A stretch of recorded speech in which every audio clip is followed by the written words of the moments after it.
Okay, so coming back to our job is random variability reduction things. For example, let me show you a quick example. Okay, and then we quickly summarizes a couple of things on literature review, and that finish the class.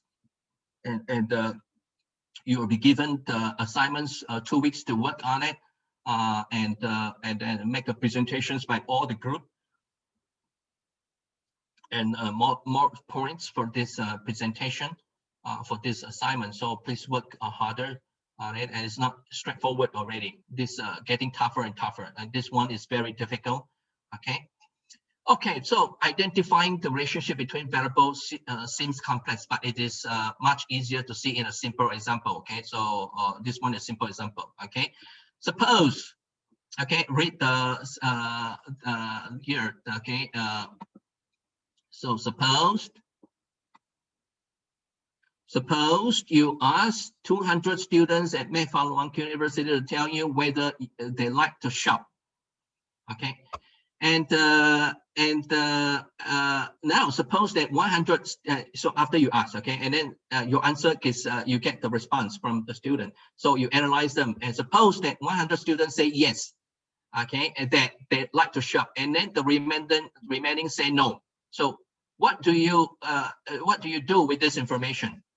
What is your uncertainties and randomness? Okay, and so it means 50-50, right? It means 50-50%, yes or no? So you ask the students to whether you like shopping, and they tell you 50% tell you yes, I really like shopping. 50% say no. So we know only that there is a variability in people's shopping preferences. 50% like and 50% no like, and that variability is huge, right?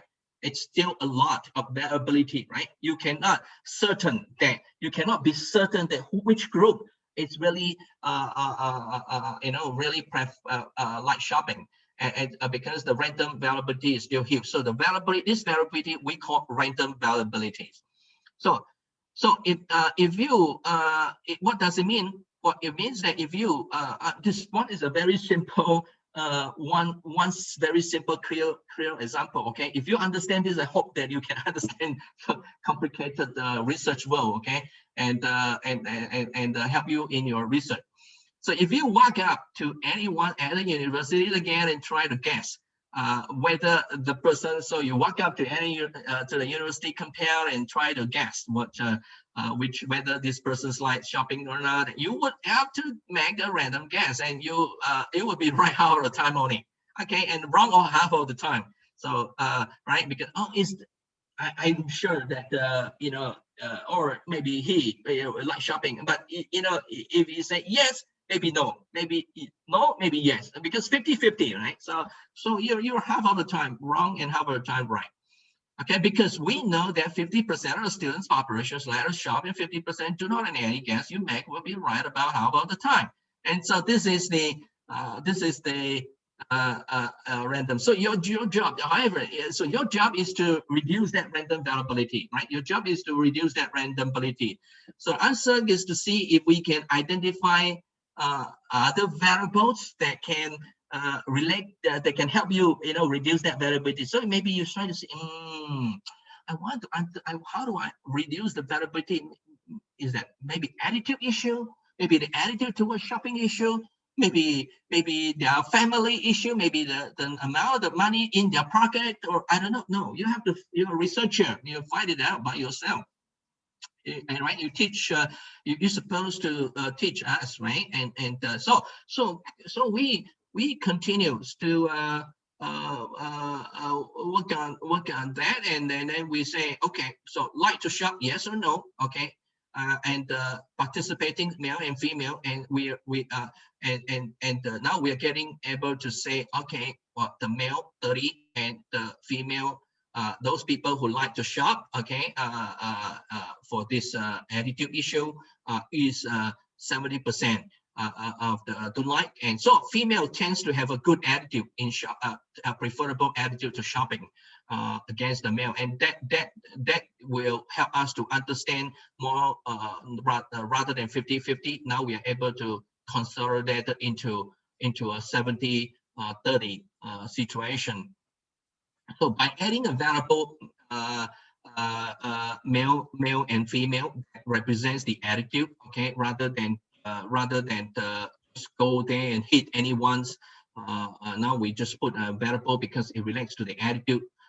What shopping, just male and female. We do not really measure the attitude in the exact sense, and we just assume that the male and females are having a different attitude just by adding one variable, male and female, which is gender, which actually represents attitude, which you can actually add on with another additional attitude. That would be clearer than the gender, but you can infer from the gender, and that's why when we run the statistical t-test analysis, which you have been taught, you should be able to see the significant differences between the gender, which reflects the attitudes towards shopping in working.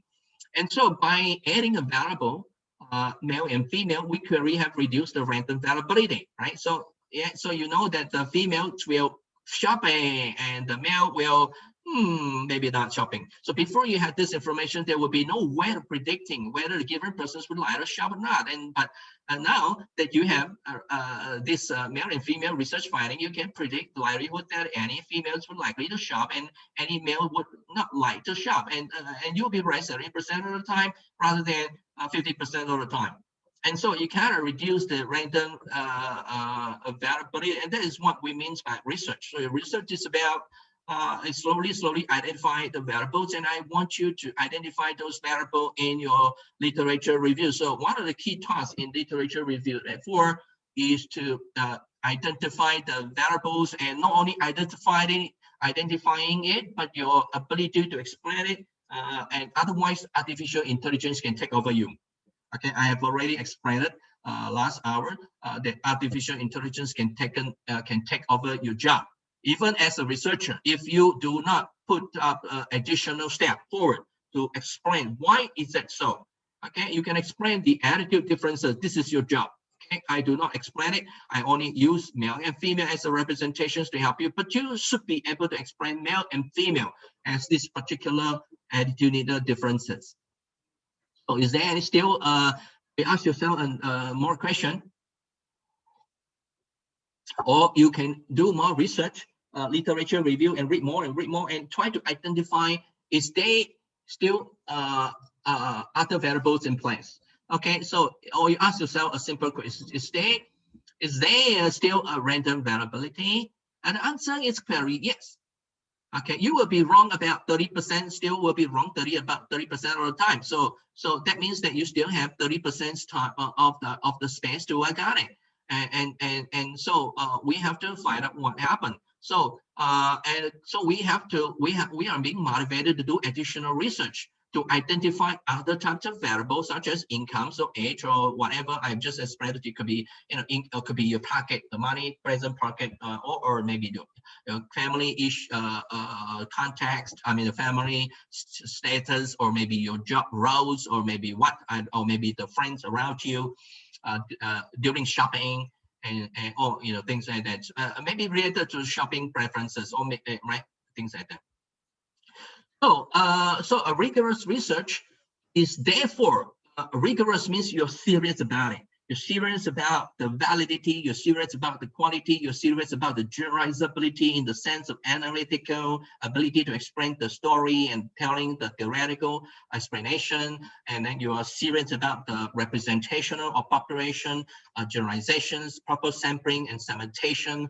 And then you're serious about the processes, you're serious about the conceptual definitions of the variable, you're serious about the operational definitions of how you can measure through the questionnaire or through the set of questions that you ask in your interviews, and operational definitions I've given to you last assignment in asking about the rich dad and poor dad's mental models, whether you're letting your bodies or intelligence, or you are leveraging and making use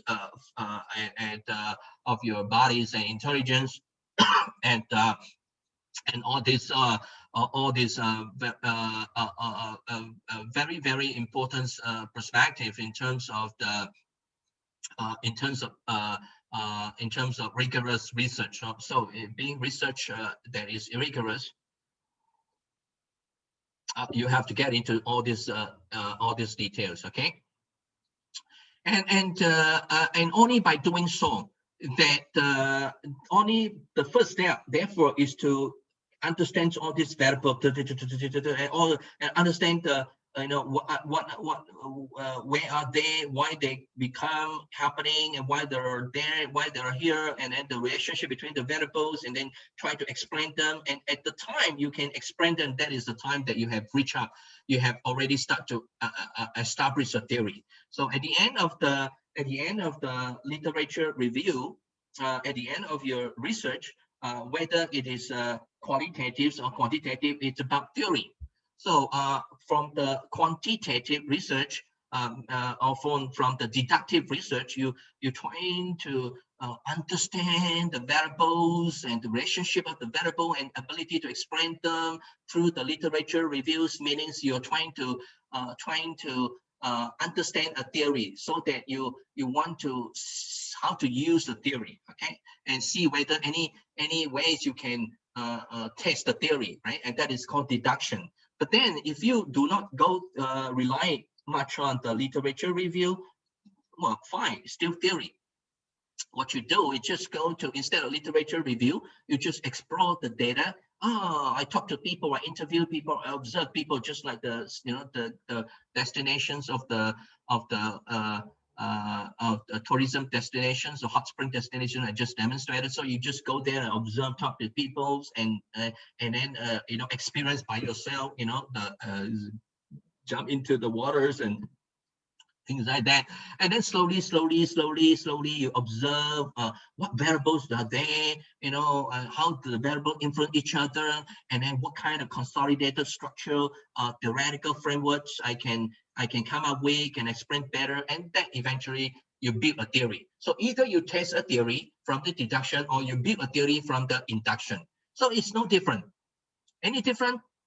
Induction, deduction, deduction, induction, induction, deduction, deduction, induction, and exploratory, exploitative, and ambidexterity. So that's why you're so flexible. There's no different. That's why you're ambidextrous. That's so simple, right? But if for other people, quantitative research, qualitative is, differences. So I'm sorry, I'm only at quantitative. I'm sorry, I'm only at qualitative. I'm sorry, I'm only deduction. I'm sorry, only in induction. That means you're still making a difference. You're not ambidextrous. And so you have to recruit two people. You have to recruit two people, one for continuous improvement, quality improvement, another one for the innovation. So you have two people, innovation, improvement, innovation, improvement, innovation. You cannot have one people talk about innovation and improvement at the same time. You cannot have one people talk about induction and deduction at the same time. So your company need to have two people, and these two people is ambidextrous. Well, it is a little bit better than only knowing one in deduction or knowing induction. So now you have these two people, but these two people, induction or not, well, like these two have to talk to each other. If this guy is walking and this guy is not following, and so this one is not talking to each other, and so the walking is still very slow, so it's not ambidextrous. So ambidextrous is not only about this variable, innovation and this variable. No, it's about how these two relate to each other, the relationship of the variable,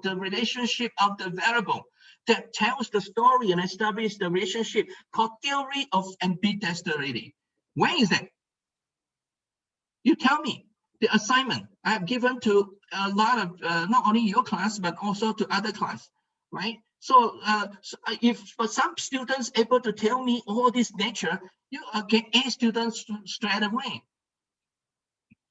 So research is it's about the rigorous detail. So I have to understand what do you mean by induction?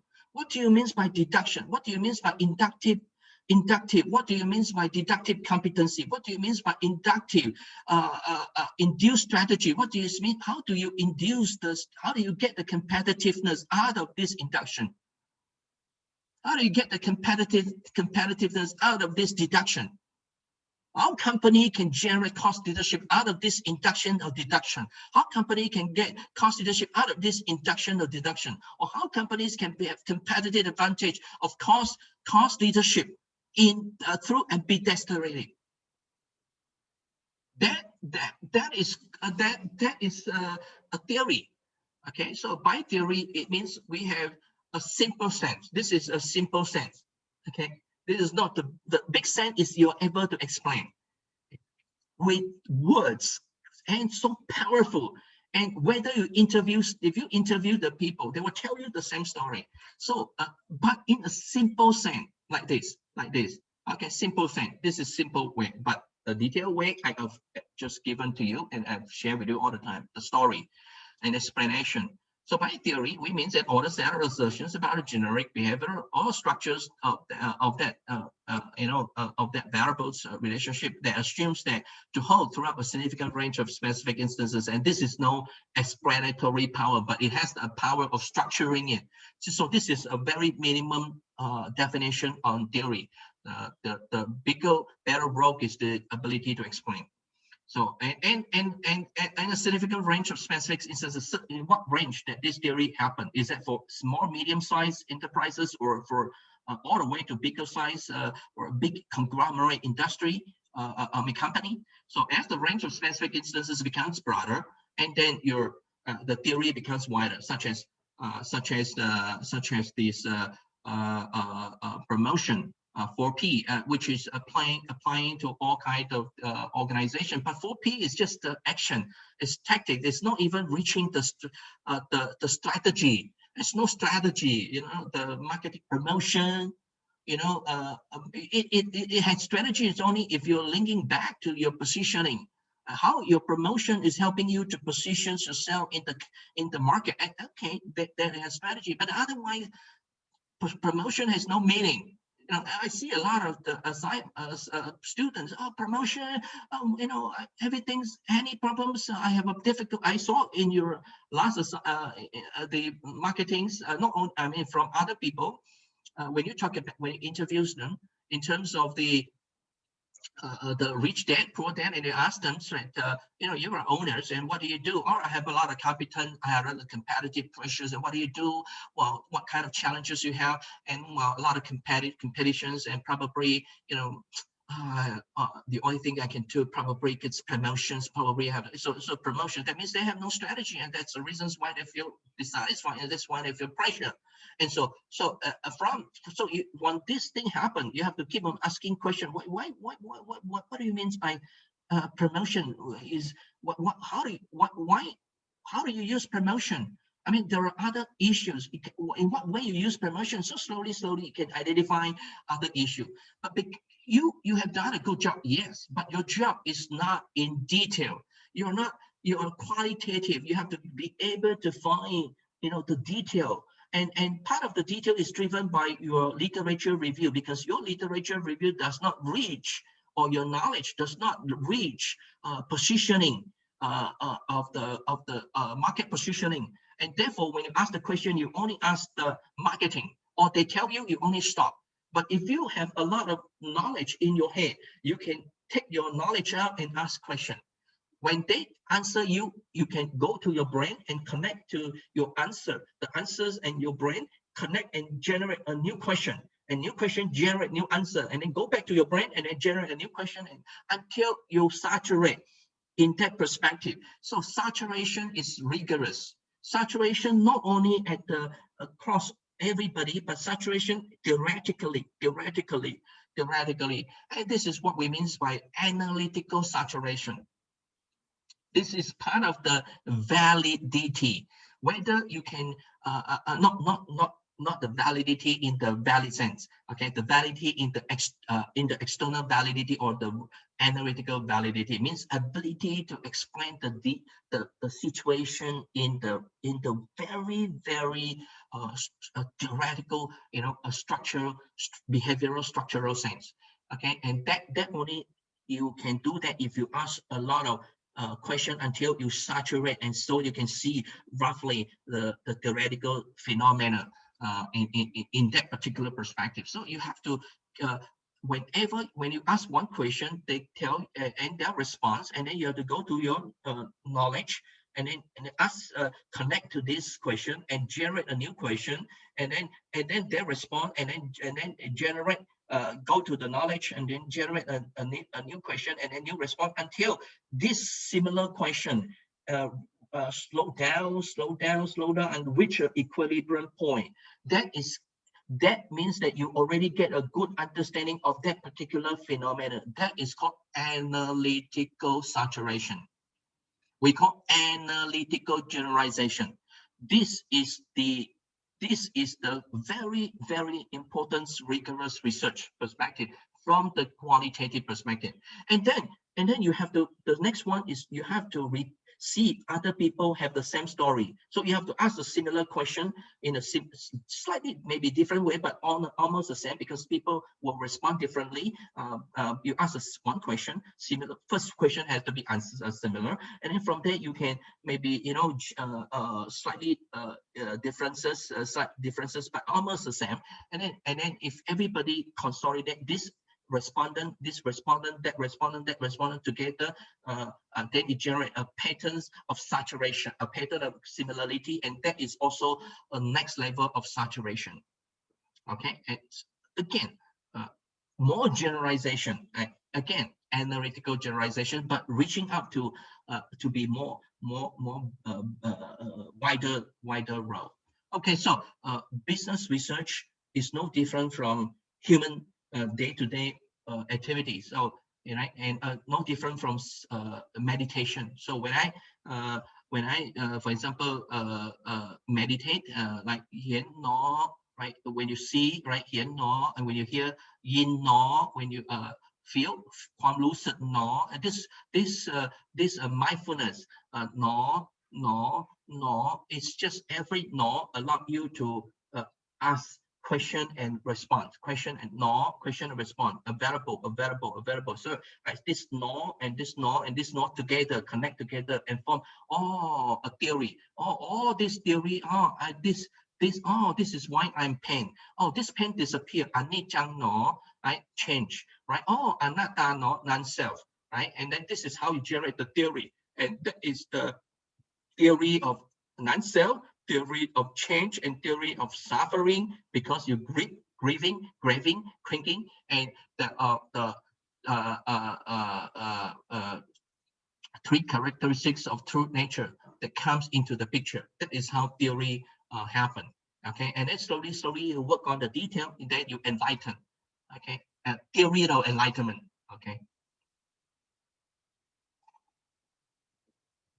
So this is a very important detail. So as the range of specific instances becomes broader, the resulting ideas are more deserving of the label theory.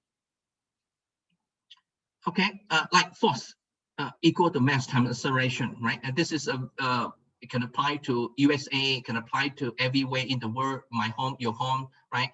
For example, I have a mass, right, and I times the 9.81 meter per second square kilogram, and then I get the Newton.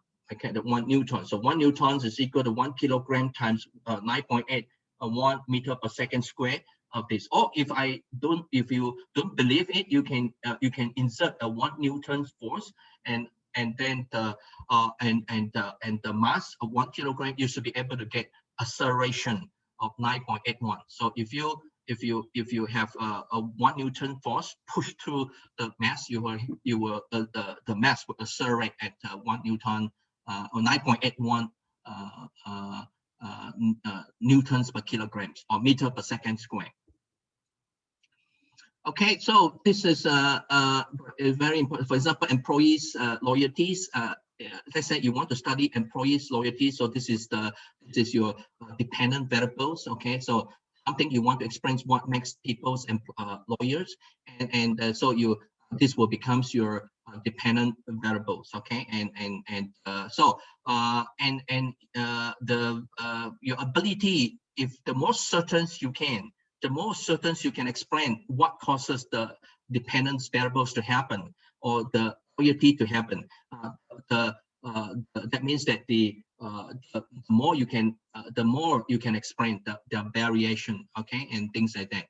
So this the more you can explain the variation from your statistical point of view, okay, or the less uncertainties, randomness, uncertainties it has. Things like that. So independent variables are those variables that influences the dependent variables. Okay, so we have already explained it, and so this is very important. So let me see what I'm writing it down. It's too long already. Research studies indicate that successful new product development has an influence on the stock market price of the company. Okay, so if you look at this, that means that this is your independence variable and this is your dependent variable. And so if you develop a new product development, it's going to cause influences on your stock market. So here, the development of a successful new product influences the stock market price, right? So so by doing the independent variable, it causes dependent variable and spread the variance, how much the variation of this stock market exchange prices is determined by the new product development effort. So the more successful the new product turns out to be, the higher the price. Okay, so that is a very good explanation. If it's sometimes it may, I mean, when you try to explain the curve, right, it has a variation, right? It has a variation, so it's it doesn't mean that you can explain all the time. Some are not, some company are not, some company yes. So there's a wide variation. If you can close the variations to be very narrow, let's say in this negative. In this negative situation, right? And so if there is a variation, right? There is a variation, and if you can close it down to very narrow, that means you have until you hit all the point, that is 100%. Okay, so this variance means okay. Okay, so another important thing is when you do the literature review. So today I have given you all the important things that you need to look for in your literature review. So you need to look for all the independent variables. You have to look for all the dependence variable. Okay, in your literature review, you also need to look for the moderators variable. Okay, moderators variable. Okay, some it's I mean, no graph. Okay, you have to look for the moderator variable. So for example, if when you do the literature review, you identify that the number of books that a family has in a house. Okay, you have children, you have a couple of children at home, and then you there is a couple of books, number of books. Okay, and we know that the more books you have, the children reading abilities will increase. It seems yes. Okay, but the level of yes depends on what? Depends on another variable that is called moderators, called parents' literacy example. Okay, it could be culture, I don't know, but you have to literature reviews. What I'm trying to say is that in the literature review, you have to identify the independent variable, you have to define identifying the dependent variable and find the ability to explain it, and also there is a moderators going on.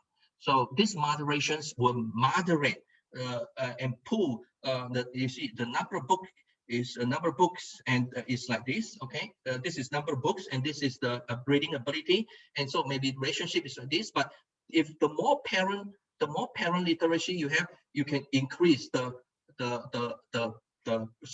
slope. Okay, in a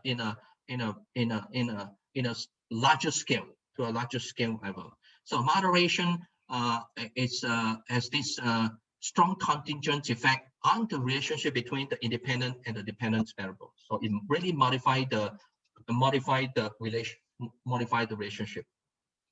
Okay. So we have explained. Another variable is called intervening variable. Okay, intervening variable. So intervening variable, or we call mediators variables, which is this one. Oh, for example, so this is what you need to understand in your literature review, and this is what we mean by model, and this is what you need to write 2,000 to 3,000 words on your articles, on your next reports, with proper citation and proper references, and it's so very challenging. Okay, and because I locked you from different perspective, I need you to do whatever I teach you today, and also fulfill the introduction requirements I taught you last couple of times before, and then literature review today, and all this important rigorous research process, and in view of that article that I ask you to read. So if you do best on that article, automatically you get a D. Okay, so these what is mediators or intervening variable? So very simple, right? For example, let's say you have you're a company human resource directors, okay, and you want to improve your organizational effectiveness. Okay, I don't know what kind of effectiveness you want to do. It could be about team, it could be about performances, it could be whatever, and new product developments or whatever. Organizational effectiveness, how you determine the effectiveness of an organization. Different organizations determines the effectiveness differently. Anyway, your job is to you recruit workforce in a diversity sense. So there's not only from the perspective of ethicals and moralities and philosophies. So you have to have certain theoretical framework and argument to be able to explain the structure of how you move from one end to another, and that is your literature review.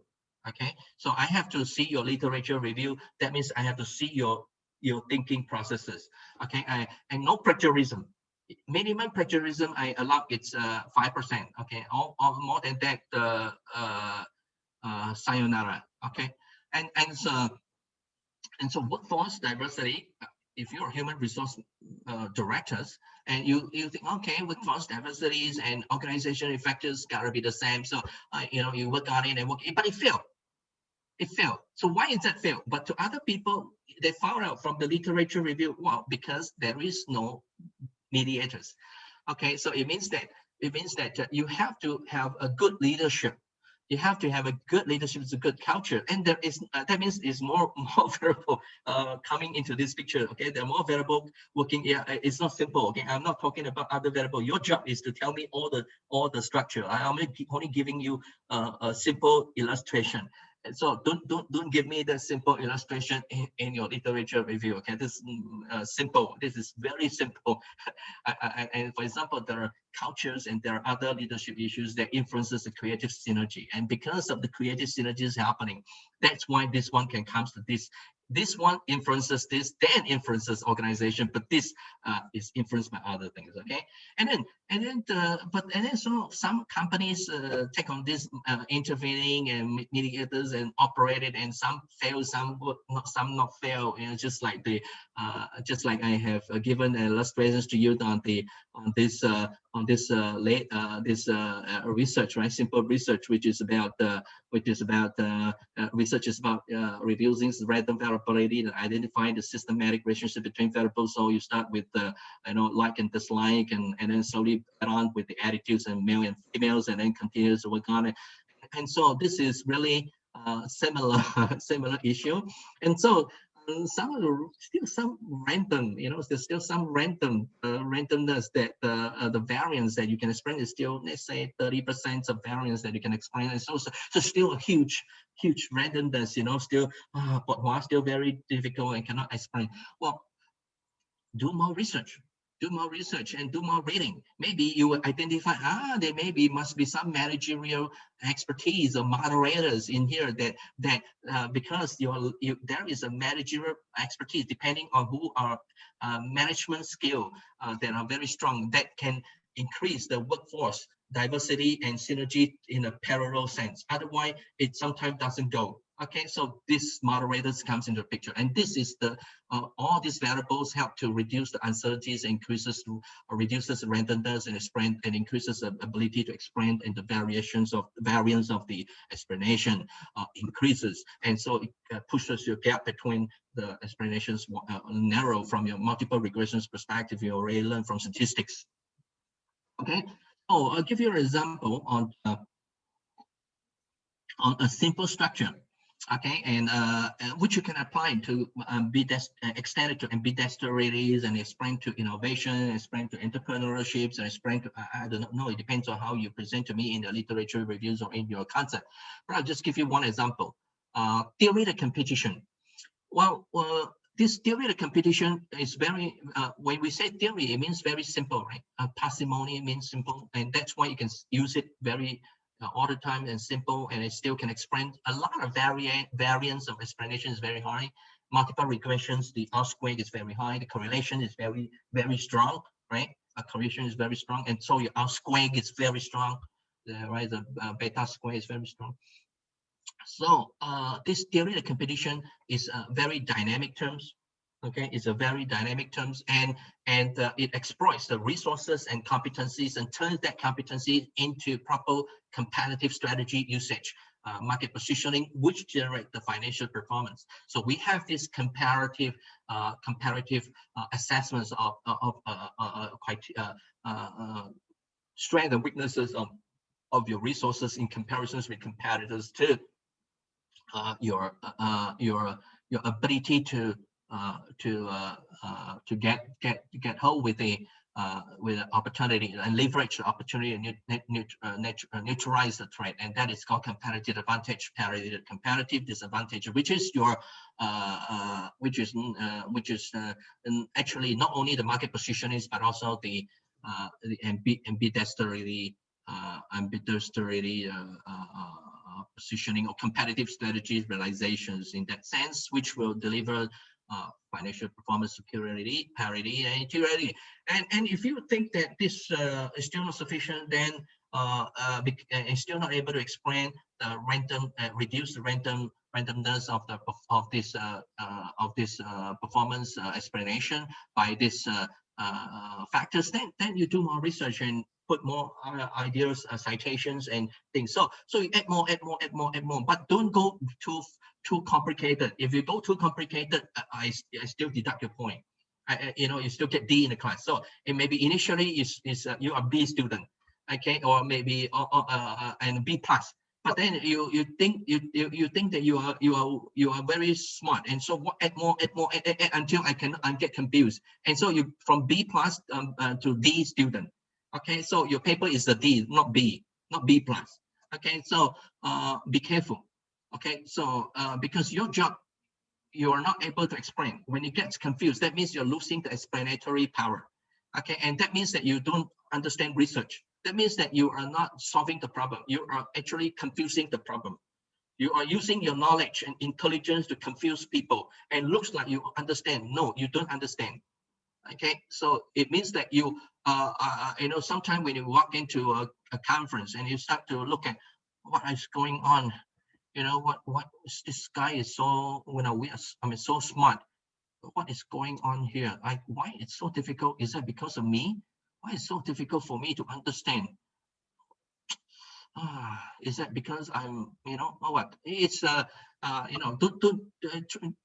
care about other people, okay? And especially business people, we need something explanation. We need to immediately earn the money, right? And make the decision. Not like complicated, and then what can I do?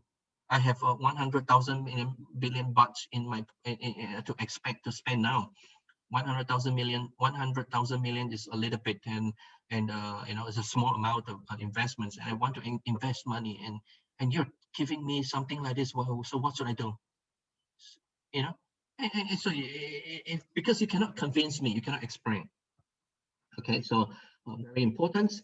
So you need to have a consolidated theory and a theoretical framework so that you can reduce your uncertainties, meaning increase the explanatory power, such as the service quality theory that is able to obtain all these variabilities and variables and data, and then consolidate all these data, all these variables.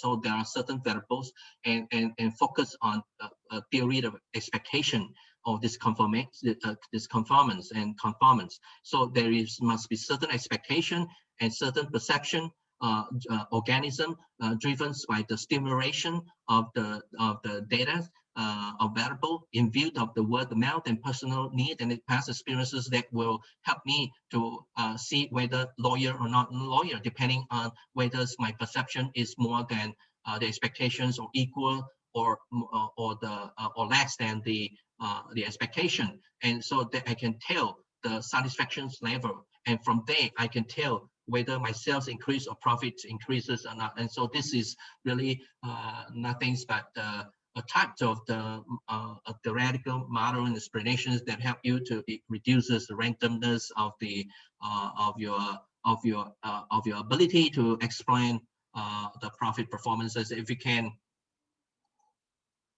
and if this model cannot explain properly, then improve more.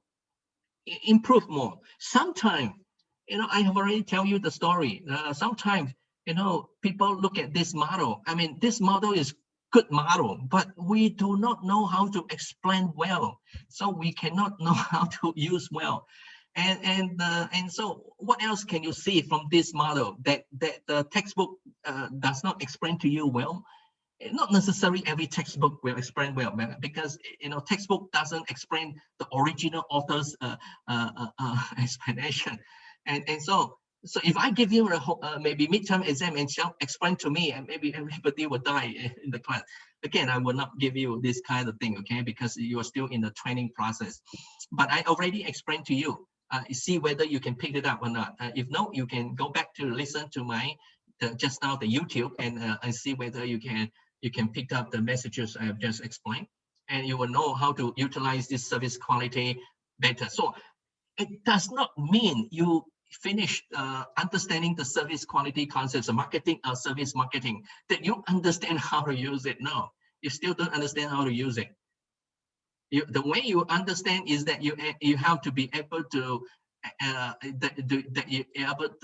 you have to be able to know what kind of theories. There are a couple of theories, 4, 5, 6 kind of theories in combinations that can help you to explain this. And you are only understanding the theory of this conformance and conformance of your expectation, which is not sufficient. Okay, and so this is how we turn the data all the way, of the data of all the variable to informations, and to eventually to overall understanding, which is called knowledge. So knowledge, information, and data. So data generate the information, which generate the overall knowledge, and this is how we look at the theory. And there are a lot of details. You can go into the pictures if you understand the bigger positions of this, and if you know even more about the theory rather than the expectations of and perception, you can resolve all these gaps, right? There are a lot of gaps, okay, and all these gaps are very simple gaps that you can take action and do questionnaires or interviews people to why people have this gap, and a lot of research, right? So we can do a exercise, a project exercise on it that you can use the service quality this and show me the types of theories and types of theory, and also how do you actually reduce all these gaps, okay, and by interviews, okay. So you can use this and based on interviews and go to a service organization and then ensure I provide the overall pictures of this theory, and I have given you an article on theory of the shopping. Theory of player behavior on the shopping, and it is that paper was on qualitative, and so basically you can use that or use this model and generate another papers on qualitative based on this model and in a quantitative sense. So it's not difficult. Okay, so subcore, this is for subcore. Okay, you can read it by yourselves. I'm not gonna go through. This is what you have studied in the service quality or service marketing and or operations management that is relating to the service sense. And this is just nothing but if you look carefully, this is just nothing but really similar to the operations objectives like production. In production, manufacturing, we also need to be quickly respond, and we have to be ensuring the robustness and maintenance and the quality, not defects and things like that, and carrying and the aesthetics and product features on plus reliability in terms of deliverables, deliveries, and delivery on times and things like that. So it's no difference between services and production, and all this you can refer back. So as I already told you, before you understand the variables, you really need to understand the definition. So for example, reliability involving consistency of performance, reliability, and reliability refers to what? Refers to accurate and reliable execution of a promised services, and all this you need to have questionnaire. If you say that reliability refers to accurate and reliable execution of promised services, therefore you have to turn this definition into questionnaire. Okay, and if you want to interview people about reliability, you have to use that definitions to ask a question that reflects the definitional understanding of the reliability. So a good understandings of the definitions of those variables are extremely very important. If you do not do so, then your research is not valid and not reliable at all. So so you have to really go through different situation, empathy, tangibilities, and then depending on the definition, I give you a couple of examples, but this I'm not so sure. I set it up for university when I asked my students to do. So this was a research done by my supervisions to one of the students at when he was trying to understand the reliability, responsiveness, tangibilities, and all this issue of the Mayfalong University and influences the conceptions, concepts, and perceptions of the university brand image, and therefore subsequently influences the career, the ability to get a good career and students' engagement. So it's a complicated model. I will not demonstrate here. Okay, so this are just a couple of questionnaire you can do, and so we have learned basically is that we have to get circulations between data and knowledge. Okay, and that is literature review. So literature review to data, data to knowledge through analysis. Okay, so this very important. And the more you get the data, the more you can generate the knowledge. The more knowledge you have, the more you can get a better data. So these two intertwine. Data, information, knowledge, therefore are intertwined, interrelated, and cross-reinforcing each other. And this is the iterative processes of the scopes and activities or research. Okay, so and a lot of times the knowledge is tacit, and so therefore especially during the interviews processes, we know that a lot of people has a lot of knowledge, so they are tacit. So we have to interview them and ask proper questions so that we can get the knowledge out. So we turn the knowledge into codified knowledge, right? Codified knowledge, okay, especially organized knowledge. So so understanding the knowledge management, and so I hope that you already have a class on knowledge management or things like that. And if not, then try to learn by yourselves through Google. There's a couple of textbook to read on the knowledge management. So if you understand knowledge management well, you will be able to help you out on artificial intelligence and database consolidation in ERP, enterprise resource planning systems, or also in how you can do the interviews questions on the turning the qualifications of the tacit forms of the knowledge. So it is about, therefore, data can be hard data, could be soft data, could be qualitative data, could be quantitative data, could be primary data that coming from your own collections, so it could be secondary data coming from literature review, the sources of available sources. And what you do, therefore, is if you start from data, qualitative research process would be the majority. Otherwise, it is a survey project that from the knowledge deduction to the data.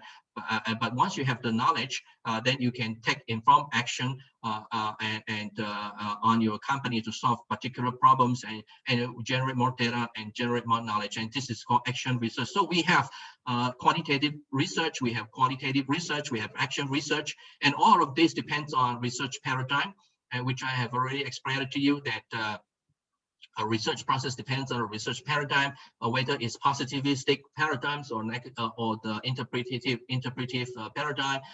Positive paradigm in the sense that you understand, you believe, or you understand, or you have a strong belief system that the structure that you are trying to study, the knowledge is already out there, and what you do, you just discovered it. Okay, so for example, if you want to understand the chemical reaction, you know that whichever reaction is is up there, and it's going to follow certain minimizations or Gibbs function, and so what you do is just trying to identify the minimization or Gibbs function. So you try to understand the Gibbs function, and then incorporate some of the chemical variables. In terms of certain pressures and temperatures of all the entropies and enthalpies and you know, things like that, and then take measurement or go to some laboratory to measure all this issue, and then you should be able to get the things done, and that is called positivism. But and so that you can do some experiments, so you already have the Gibbs function, so you just want to do some experiment and to get your data and things like that. But if you are interpretive, that means that you understand that the knowledge is not straightforward, and the phenomena, the reality is constructed by the mind. So you have to maybe interview people.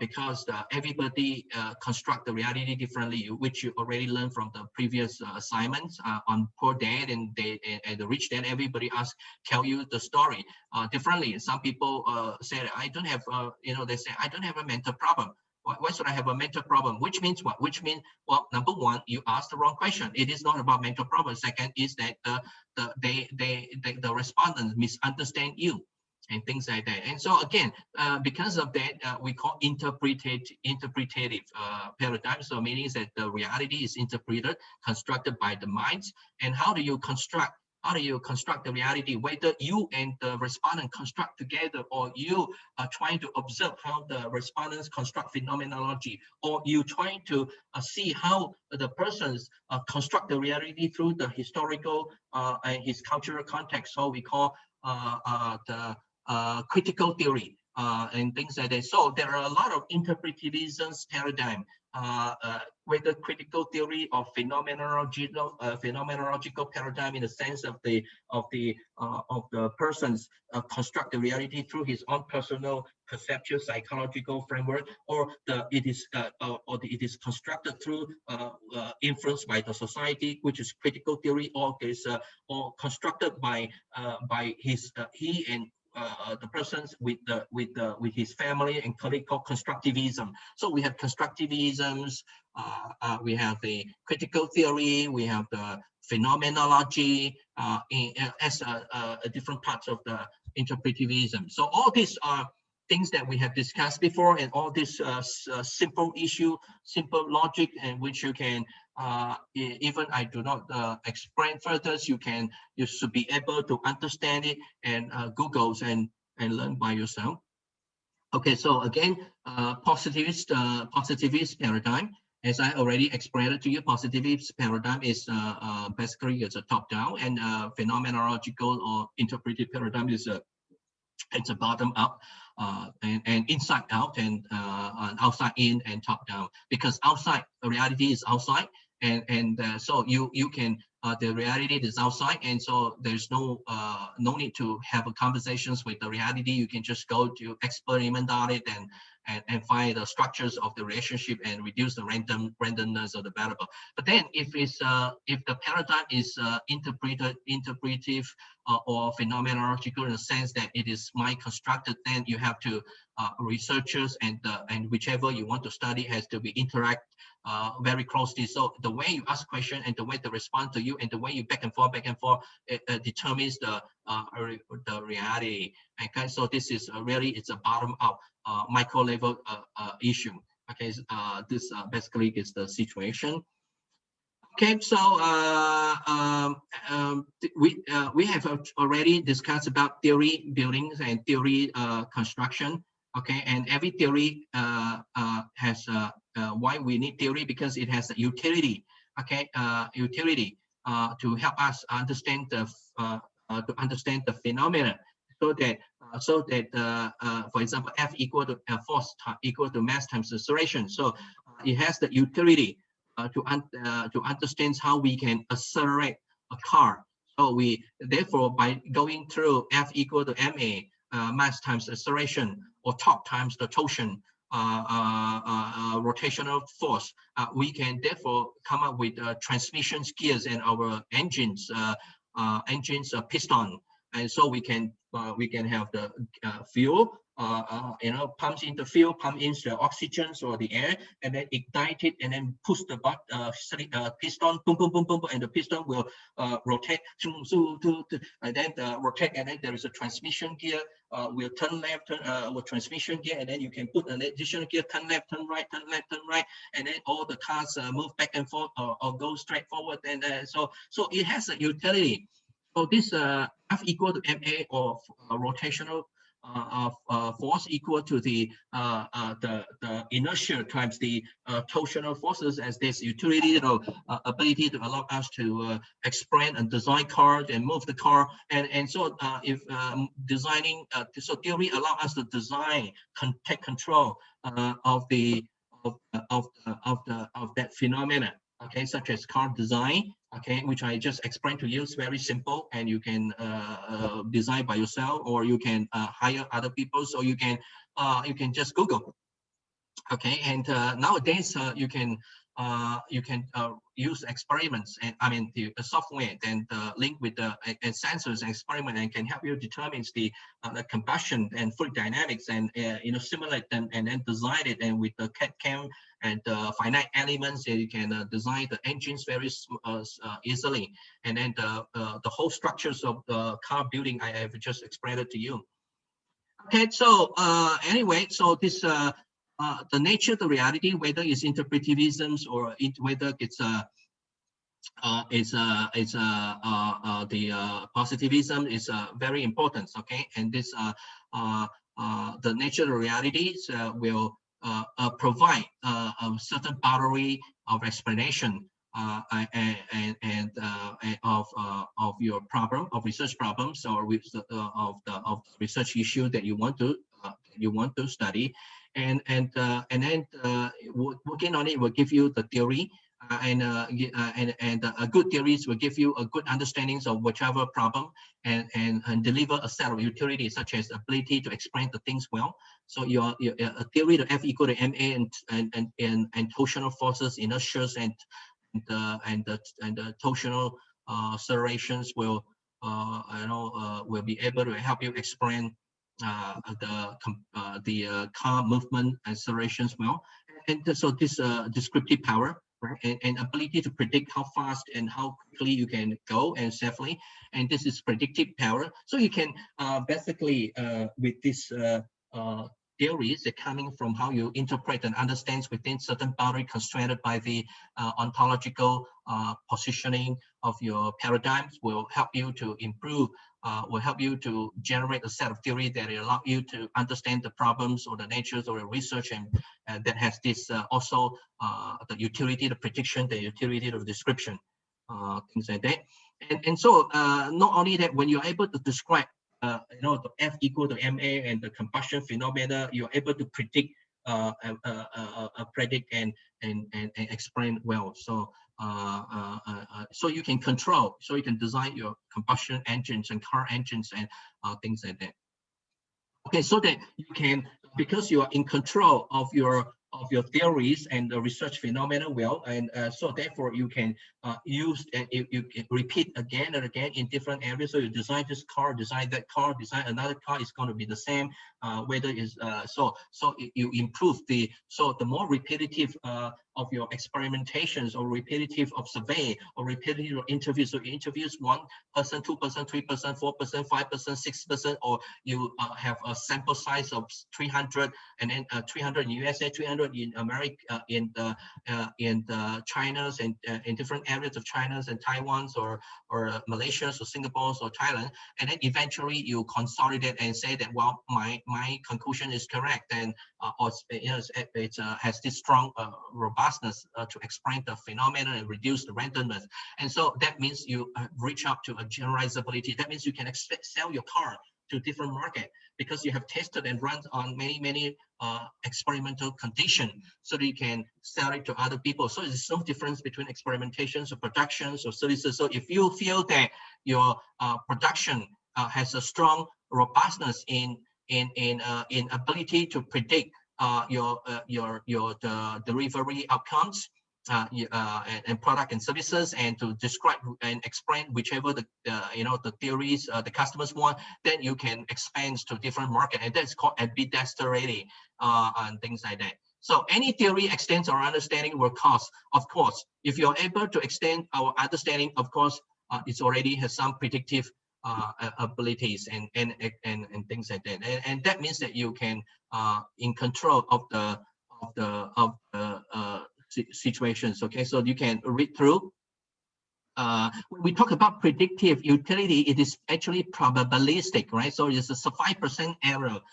You study statistics, right? There is 5% error that may be not correct, right? So let's say, for example, you study in statistics, there is a random curve, right? There's a random curve. So if you want to say there is no relationship, there's no relationship in this in normal curve, and so 5% error means there is a 5% error that hypothesis, null hypothesis of this equal to this, or there is a relationship, there is a 5% error that the relationship null hypothesis will be rejected. So when it is rejected, that means there is a relationship, and that is so the 5% error can be utilized to help you support that there is a relationship between service quality and loyalty. So you assume hypothesis, null hypothesis at 0 to be no relationship in your normal curve. And then from there, you collect all the data and generate the normal curve. And from there, you can find out the alternative hypothesis, which is HA, and which is, there is a relationship, which is outside the 95% zone, which is the 5% error zone. So the 5% error zone at the end of this section will, when it's supported, that will determine whether you support the relationship between these two. And you can determine that by focusing on whether it's less than the alpha, which is the 0.05, or you can look at the p-value, that whether the p-value is less than, if it's less than, that means you are H0, that means still supporting H0, that means again you reject the relationship. If it's more than the p-value determined at this normal curve, that means that you can accept the hypothesis. Okay, so so these are all probabilistic nature. Okay, so I assume all of you have already understood and all this issue. And so if you analyze the data, you collect the question, analyze the data, I assume everybody can analyze it. Okay, I have already told you, and so so that's why I told you this today's class is very, very, very important, and okay, and things like that. Again, theory, as I already mentioned a while ago, 1 hour ago, that theory has two parts. Okay, whether it is coming from surveillance, whether it's coming from quantitative or qualitative, it's all about theory. Either you already consolidate a theory from your literature review so that you can test your theory, or you look at or observe your data and interview the data and start building the theory, because there is no literature review to give you the theory, and so therefore you have to sort out the data from the real world. But literature review is that somebody else has already sorted out the data from the real world and putting into the organized script of writing, and so therefore you can just consolidate and test the theory. And so test the theory doesn't mean that there is already a theory. It is you deductively organize all the variables and putting into your own structures for your own purpose. So therefore, in your coming exam papers assignments, you have to have chapter 1 introduction, the query tell what is your objective. And query tell what is your purpose of the research. The purpose of this research is to blah, blah, blah, blah, blah, blah, blah, blah, blah.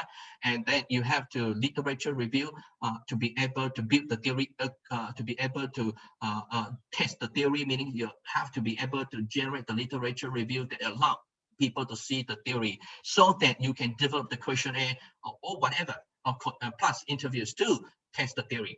And another one is, I have already explained that is you use the theory to inform your action, or use the data to generate the theory and then inform the action. So it takes on a practical role, which is called action research. So it's a combination of all these two that solve the problems, okay, which is in the real practical world. So if you work for the company, you will not do this, you will not do that, you will do this. Okay, so you have to hands-on with the theory building and theory testing and put into practical problem-solving form.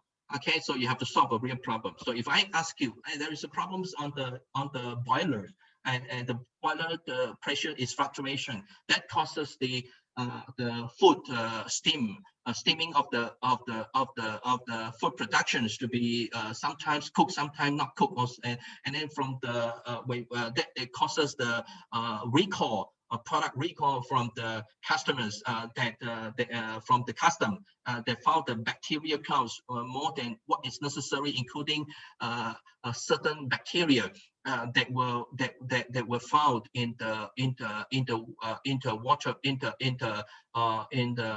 production line that is not relating to steam coming from the pressure. So what happened? And the bacteria could be coming from the water, the water condensations in your air conditioning systems, in your production line. Something went wrong in your air conditioning system, or because of your steams, your ceiling is too low, and your steam penetrating and touching on the coldness of the surfaces of the wall of the ceilings wall, and generates a lot of condensation dropping on your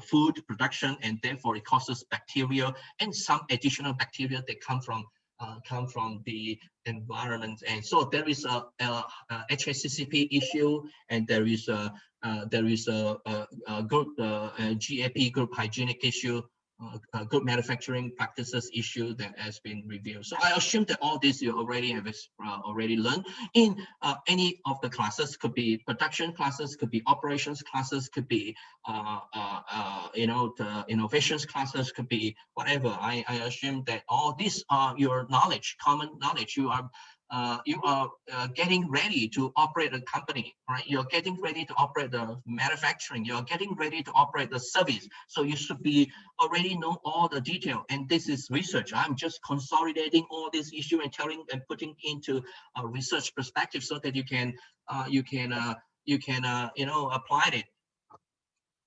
Okay, so a lot of range of theory, and some of the theories are huge theory that can apply F equal to MA, force equal to mass acceleration, so you can apply to anywhere. And there's certain theories that apply to certain segmentations of certain industries or certain scale, SME skills or large scale. And there's certain things that is only applied to a particular company because of complexities issues. So we call grand theory, middle range theories, or substantive theory. And so, whichever the cases, you can slowly use your research skills to work slowly from substantive theory to middle range theory to grand theory.